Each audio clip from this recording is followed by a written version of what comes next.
O áudio que vocês vão ouvir agora é parte do podcast Xadrez Herbal. Caso vocês queiram ouvir mais sobre esse assunto e outros temas de política internacional, é só ir em xadrezverbal.com.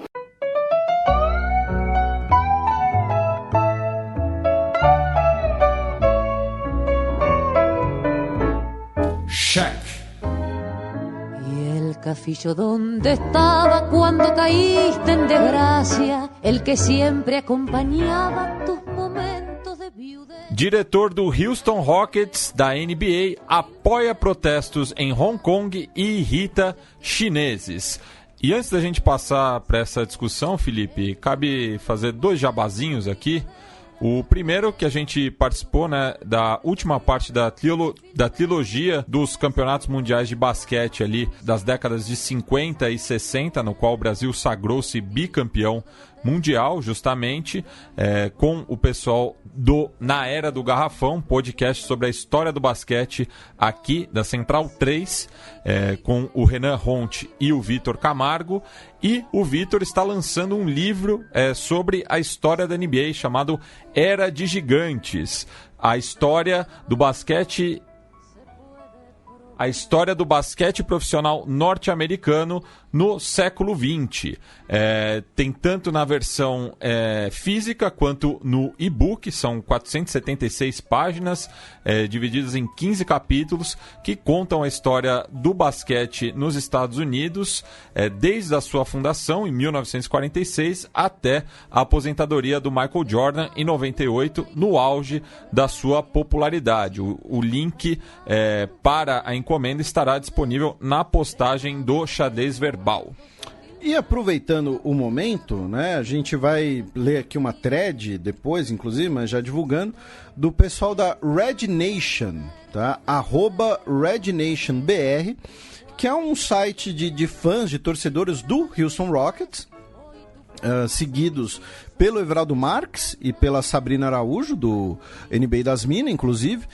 Mas quem nos mandou a thread foram os nossos amigos dos Testes da Massa. Então, fica aí a divulgação do trabalho dos caras. Daqui a pouco vocês vão entender porque a gente está mencionando eles especificamente. Mas vamos lá. O Daryl Morey, que por enquanto ainda é diretor de operações do Houston Rockets, ele postou, né, uma imagem, né? Fight for freedom, stand with Hong Kong, né? Lute pela liberdade, apoie Hong Kong. E aí tem ali um logotipo e tal. E aí ele apagou logo depois e pediu desculpas. Porque deu ruim. Né? Ele disse assim: eu não queria que o meu tweet causasse nenhuma ofensa aos fãs do Rockets e os meus amigos na China. Eu estava apenas expressando um pensamento baseado em uma interpretação de um evento complicado. Eu tive muitas oportunidades desde aquele tweet para ouvir e considerar outras perspectivas. E aí, o que aconteceu? Porta-voz da NBA, Mike Bass, não sei se ele é parente do Junior Bass Gruvador, mas o nome dele é Bass. Na verdade, né, pronuncia Bass, né? Porque isso é uma coisa, vai ser completamente off-topic. Mas assim, eu nunca vou entender esse exemplo do idioma inglês, que você tem o peixe chamado Bass, que é o robalo. Isso, que escreve B-A-S-S, e você tem o contrabaixo, que é B-A-S-S, só que fala bass. É a mesma escrita, não tem um acento diferenciando. Inclusive tem uma famosíssima entrevista do Kiss, quando ele estava assim no auge da carreira, em que o Ace Frehley está completamente bêbado na entrevista, e o apresentador, ele tá apresentando os caras, ele fala, o Gene Simmons toca bass. E aí o Gene Simmons fala, não, toca o bass, né? Aí ele vira o Ace Frehley, você toca o quê? Ele fala, I play the trout. Tipo, eu toco truta. Porque, repito, ele tá muito... Assista essa entrevista, ela é hilária. Não, e já que você citou aí uma passagem musical, eu gosto muito de uma música do grupo Musical Youth, que é uma banda de jovens jamaicanos dos anos 80, que chama Pass the Dutch.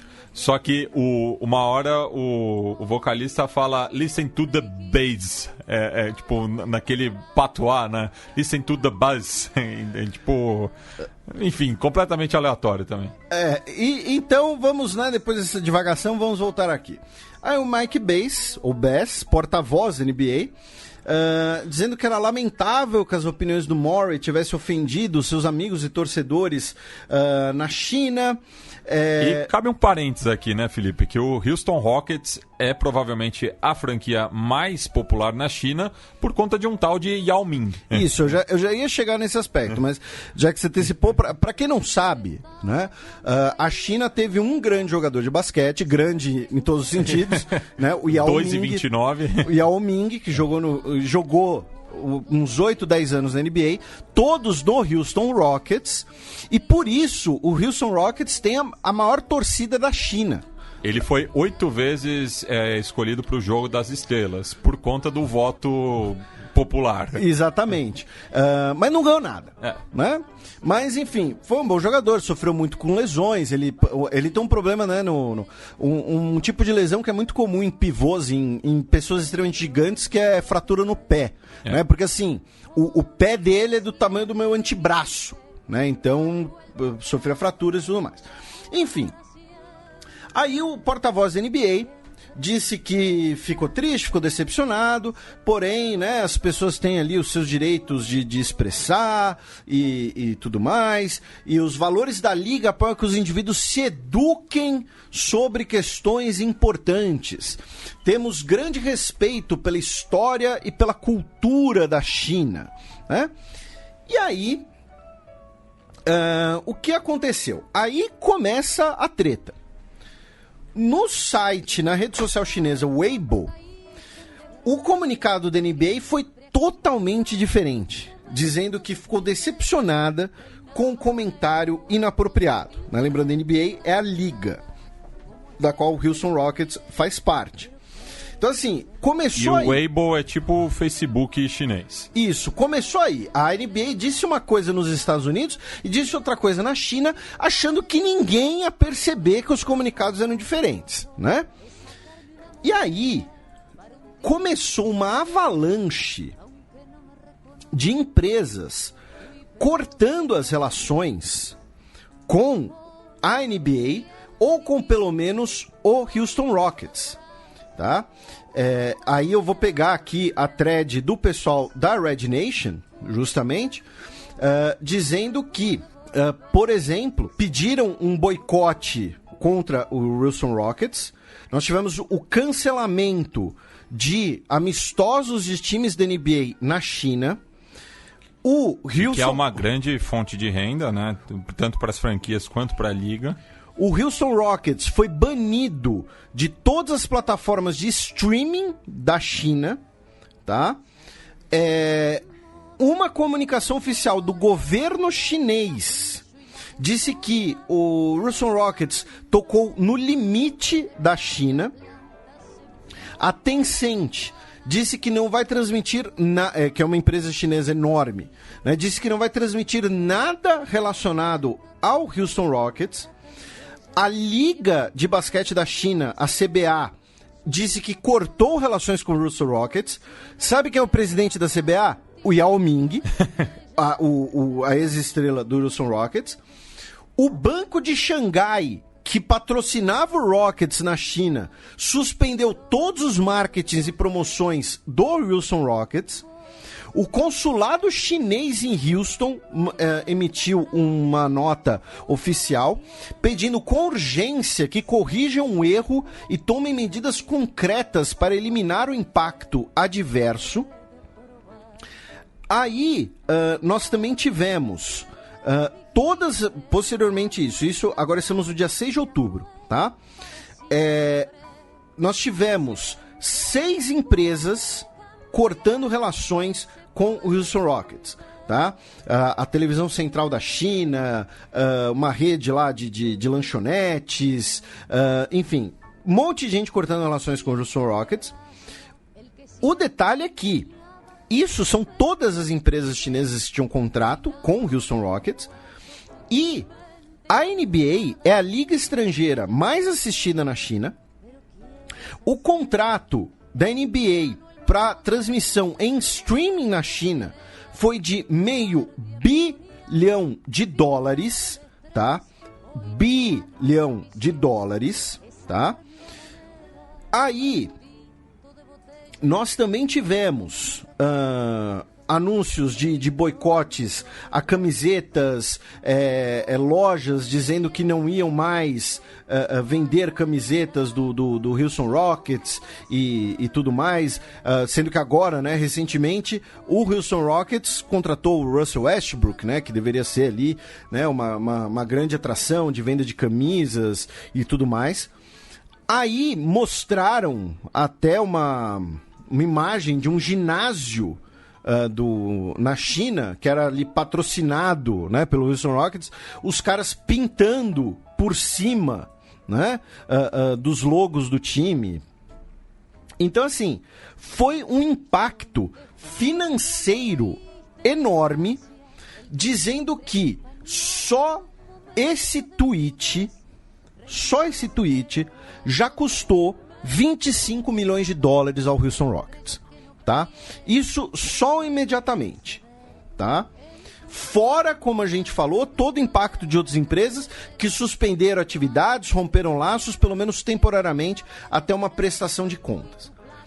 E aí, ocorreram outros 3 exemplos, né, pra gente ficar de olho, digamos assim, né, em ordem cronológica. Primeiro, no início da semana, logo depois do episódio envolvendo o Houston Rockets, um jogador de Hearthstone chamado Shun Wai, ele é de Hong Kong, ele venceu um torneio de Hearthstone e ele ganhou $10 mil de prêmio. E aí, ao ganhar, né, o torneio, ele expressou, né, ele dizendo que as pessoas precisam apoiar Hong Kong, dizendo que devem se solidarizar com Hong Kong. Nisso, a empresa que é dona do jogo, a Blizzard, a mesma Blizzard do Warcraft, tá? Vocês devem conhecer, mesmo os mais velhos, o Warcraft devem conhecer. Ele falou assim, ele falou no streaming de comemoração: libertem Hong Kong, a revolução da nossa era. E ele estava usando uma máscara de gás, né, justamente, né, um símbolo dos manifestantes. E ele foi banido por 1 ano de jogar Hearthstone, e ele vai ter que devolver os $10 mil de prêmio. E tiraram também, revogaram o troféu que ele havia ganho no torneio. Aí depois ele fez uma outra live no Twitch, dizendo que o que perdi no Hearthstone foram 4 anos de tempo. Mas se Hong Kong perder, será uma questão para toda a vida. Aí, logo depois, nós tivemos o South Park também sendo alvo de censura chinesa por conta de um episódio que foi lançado dia 2 de outubro, chamado Banda na China, em que mostra campos de concentração na China, em que mostra, eles satirizam a Disney aceitando a censura chinesa em troca de grana. E aí eles foram censurados na China, e aí eles fizeram, né, um tweet, os criadores do South Park, dizendo: assim como a NBA, damos as boas-vindas aos censores chineses em nossos lares e nossos corações. Nós também amamos o dinheiro mais do que a liberdade. Vida longa ao grande Partido Comunista da China, que a colheita de sorgo desse outono seja abundante. Estamos bem agora, China? Né? Os sites de streaming chineses não exibem esses episódios, né? Eles exibem todos os episódios da série, mas esse especificamente não. E aí o pessoal do South Park foi lá e tirou uma onda em cima disso, né? Ah, e detalhe. Nesse episódio, eles retratam o Xi Jinping como ursinho Puff. Tá? Aí veio ontem a notícia de que a Apple retirou da App Store um aplicativo que era usado pelos manifestantes em Hong Kong para rastrear atividades policiais. Né? O jornal do Partido Comunista Chinês tinha dito que o aplicativo era um aplicativo tóxico. Tá? O nome do app era HK Map Live. Tá? A Apple disse que removeu o aplicativo porque violava os termos de serviço. Né? A Google tirou do Google Play um joguinho em que você podia ter o papel ali de um manifestante em Hong Kong. Tá, o nome do jogo era The Revolution of Our Times, dizendo que também violava as regras relacionadas a eventos delicados. Né? Dizendo que desenvolvedores não podem lucrar com eventos sensíveis e tentar ganhar dinheiro com conflitos ou tragédias graves. Tá? E aí entra, né, a discussão final, que é: adianta falar de, sei lá, liberdade de expressão ou o que for, e aí você vai lá e, em nome da grana, né, você segue as orientações do maior mercado consumidor do mundo, né? Porque aí entra, né, olha só quem que a gente vai ter que citar aqui, né? Vamos citar aqui o senador Marco Rubio. Reconheçam o que está acontecendo aqui. Mesmo pessoas que não vivem na China precisam praticar autocensura ou encarar demissões e suspensões. A China está usando o acesso ao seu mercado como alavanca para esmagar a liberdade de expressão em todo o mundo. Né? Vejam, o ponto aqui é mostrar a contradição, porque é o bom e velho, é a regra do capitalismo, não é para fazer sentido, é para fazer dinheiro. Né? Aí uma coisa até simbólica, inclusive, foi que o criador do World of Warcraft, o Mark Kern, cancelou a sua conta em protesto. Tá? Ele disse que ele sabia que estava fechando muitas portas profissionalmente, e que ele sabia que a China era uma fonte importante de receita para o setor de games, porém é uma deterioração dos valores da Blizzard. Né? Então, assim, essa é a discussão. Porque, ao mesmo tempo, aí entra uma outra coisa, meu caro Matias. Se fosse alguma ditadura personalista ali da África Central fazendo esse tipo de coisa, ia todo mundo dar risada, ia todo mundo fazer caricatura, as empresas dificilmente iam atender, iam falar, não, a gente apoia a livre expressão, se o cara fez o joguinho lá do manifestante, tudo bem. Agora, como a gente está falando da China, como a gente está falando de grana pra um caramba, pra não usar um palavrão, aí o papo é outro, aí o tom é outro. Então, E tem esse contexto também da guerra comercial entre os dois países. Também. Então, é deixar, né, a sugestão de reflexão aí para os nossos ouvintes, né, sobre Apple, Google, Blizzard, NBA, Houston Rockets, todo esse tipo de coisa. E muitas dessas empresas se beneficiam da mão de obra barata da China também. Aí, pra gente... sobre isso especificamente, algo mais, meu caro Matias? Não, sigamos. E aí, continuando, né? Em Hong Kong, nós já tivemos a proibição de pessoas usarem máscaras nos protestos. E aí, por conta disso, no último semana, tivemos diversas pessoas presas por estarem usando máscaras. A gente tem dois programas que a gente abordou mais a fundo a questão de Hong Kong, tá? Para quem quiser ouvir. Essa semana, também tivemos... uma tentativa de conversas na Suécia entre diplomatas da Coreia do Norte e dos Estados Unidos, que fracassou. Segundo a Coreia do Norte, a rodada foi um fracasso, porque os Estados Unidos não mudou nada na sua posição. Já os Estados Unidos deu uma declaração dizendo que fizemos alguns progressos e estamos ali trabalhando para criar ali uma confiança e tudo mais. Tá? Mas, de qualquer jeito, não há muita novidade nesse sentido. Então a gente falou dos Estados Unidos em relação com a China, e falamos de China, agora a gente foi para a Coreia com os Estados Unidos, agora a gente volta para os Estados Unidos com mais algumas notícias da tentativa de impeachment contra o Donald Trump. Por quê? Porque nós tivemos agora um novo whistleblower, tá? Agora temos um segundo delator que teria conhecimento direto das ações do Donald Trump. Só que, qual é a discussão nesse caso? Os democratas querem manter a identidade desses whistleblowers em segredo, não apenas por uma questão de segurança, mas porque agora começou uma discussão de que esse segundo delator seria uma pessoa que teria relações com o Comitê Democrata de Campanha. E que aí vai entrar no que a gente falou no programa retrasado, de que todo esse papo de impeachment só vai servir para fortalecer a retórica do Trump de que ele sofre uma caça às bruxas, o Deep State e tudo mais, né? Mas o fato é, nós temos agora um novo delator que disse que ouviu toda a conversa dele com o presidente da Ucrânia e acompanhou outras conversas e teria muito a dizer.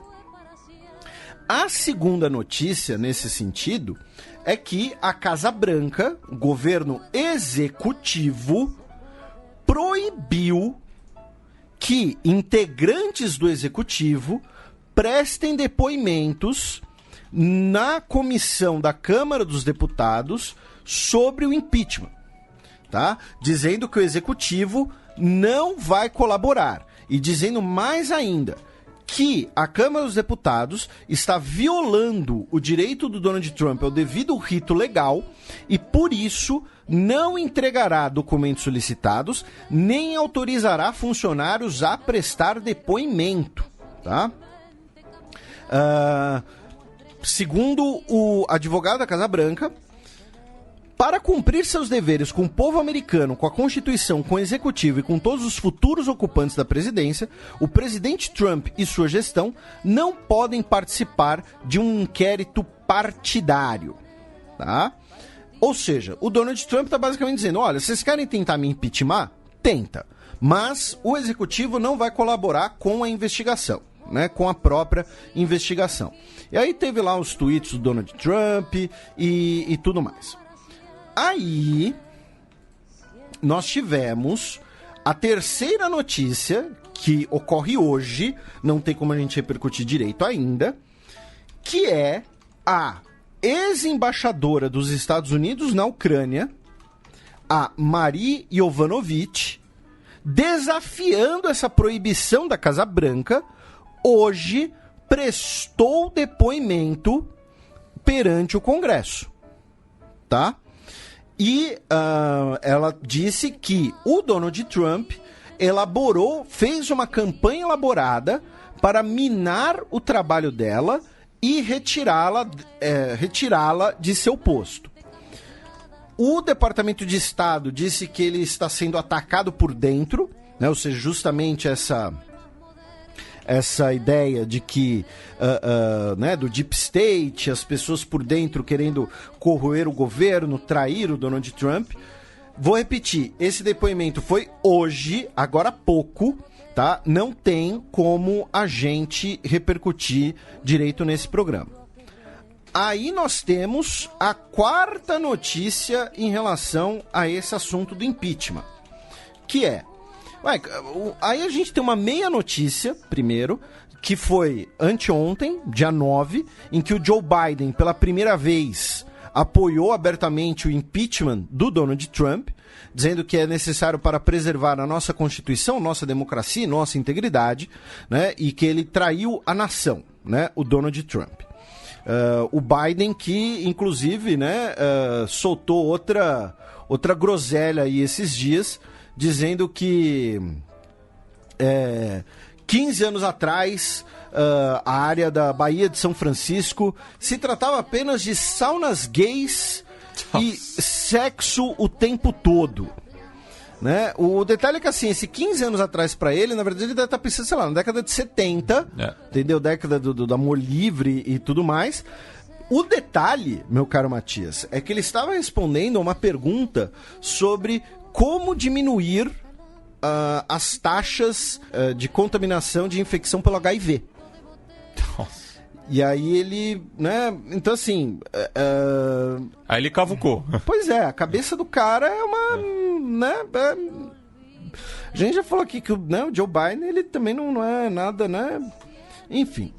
E aí a gente chega na última notícia, em que 2 empresários ligados ao Rudy Giuliani e que teriam ajudado o Rudy Giuliani, ex-prefeito de Nova York e atual advogado do Donald Trump, teriam ajudado na investigação contra o filho do Joe Biden.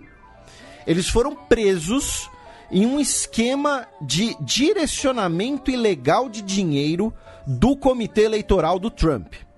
Um cidadão ucraniano chamado Lev Parnas e um cidadão belarrusso, o Igor Fruman. Eles foram detidos na noite de quarta-feira no aeroporto em Washington com passagens só de ida para Viena, tá? Eles teriam usado pelo menos $1 milhão de origem estrangeira para abastecer campanhas eleitorais, tá? Então, e aí eles... E, detalhe, a lei dos Estados Unidos proíbe doação de origem estrangeira nas campanhas eleitorais. Salvo engano, no Brasil também, né? Por isso que tinha aquela investigação sobre dinheiro do Gaddafi na campanha do Lula, né? Salvo engano, no Brasil também é proibido. Agora, de cabeça, eu não vou lembrar. Mas... eles foram detidos, né? Já tem mugshot deles aí nas internets e tudo mais. Vamos ver se algum dos dois abre o bico. E aí eu vou repetir algo que eu falei no programa da semana retrasada também. A chave disso tudo é o Rudy Giuliani, tá? É ver se ele vai abrir o bico ou se ele vai deixou algum rastro. Que assim, tudo que aconteceu ele sabe. Se aconteceu algo de ilegal, ele sabe. Tá? Eu vou repetir, tudo que aconteceu, ele sabe, seja legal ou ilegal. E aí, então... E pra gente fechar esse bloco, meu caro Matias, você tem algo mais sobre impeachment do Trump? Não, sigamos. 2 notícias rapidinhas dos Estados Unidos. Uma é que saiu um livro de 2 economistas de Berkeley, chamado The Triumph of Injustice, o triunfo da injustiça, em que eles analisam as alíquotas fiscais dos Estados Unidos desde a década de 1960. E em 2018, pela primeira vez na história, os mais ricos dos Estados Unidos pagaram proporcionalmente menos impostos do que os mais pobres. Tá? Segundo o livro The Triumph of Injustice, de Emmanuel Saez e Gabriel Zuckerman, as 400 famílias mais ricas em 2018 pagaram cerca de 23% de sua renda em impostos, enquanto a metade mais pobre das famílias americanas pagaram uma média de 24,2%. Tá? E eles comparam com, por exemplo, a década de 1960, quando as 400 famílias mais ricas pagavam até 56%. E isso foi diminuindo a partir da década de 1980, que é quando um cara chamado Ronald Reagan chega ao poder. E agora, com o Donald Trump, e eles, os autores do livro, responsabilizam o Donald Trump e os seus tax cuts por esse fenômeno em que, pela primeira vez, né, os grandes milionários, bilionários provavelmente, né, estão pagando menos impostos proporcionalmente do que os mais pobres, tá? Vou repetir aqui a fonte, tá? Porque assim, eu estou apenas repetindo o que os caras escreveram. Eu não li o livro, tá? Não sei nem se já foi lançado, se é press release apenas. Enfim, certamente depois vai ter alguma crítica ao livro, né? Algum ensaio contrário, pelo menos. O nome completo do livro é The Triumph of Injustice: How the Rich Dodge Taxes and How to Make Them Pay. Tá? Como os ricos fogem dos impostos e como fazê-los pagar. Os autores são Emanuel Saez e Gabriel Zucman, de Berkeley. E, finalmente, a gente já falou no programa, né, de turcos, de curdos, de Síria, mas o Congresso dos Estados Unidos, crítico à decisão do Donald Trump, né, de abandonar os curdos, estão começando a articular uma sanção bipartidária contra a Turquia. E isso vem do Lindsey Graham, tá? Que é um republicano próximo do Trump, inclusive, e ele quer promover aí sanções contra a Turquia.